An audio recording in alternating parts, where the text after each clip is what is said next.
महाराष्ट्र बार्शी विधानसभा मतदारसंघातनं महाविकास आघाडी व शिवसेना उद्धव बाळासाहेब ठाकरे या पक्षाकडनं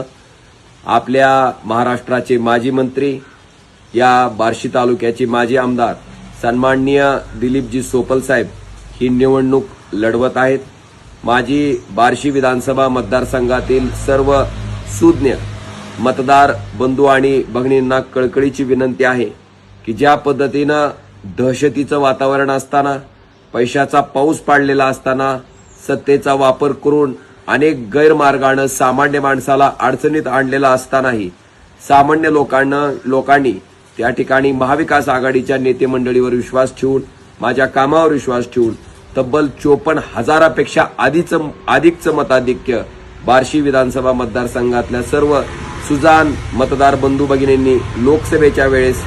माझ्या पाठीमागे उभा केलं होतं। माझी कळकळीची विनंती आहे की खऱ्या अर्थानं ही दहशत मोडून काढण्यासाठी, बार्शी तालुक्याला मोकळा श्वास घेण्यासाठी आणि ह्या पद्धतीचं हीन पातळीचं राजकारण बार्शी विधानसभा मतदारसंघातील लोक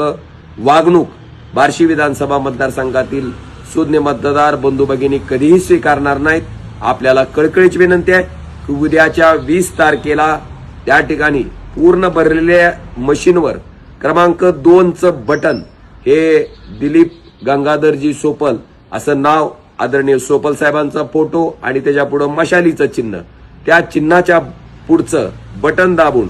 खऱ्या अर्थानं महाराष्ट्रात झालेल्या गद्दारीला गाडायचं काम आपण सर्वांनी मशालीच्या पुढचं बटन दाबून करावं, ही कळकळीची विनंती मी आपणा सर्वांना करतो। जय महाराष्ट्र।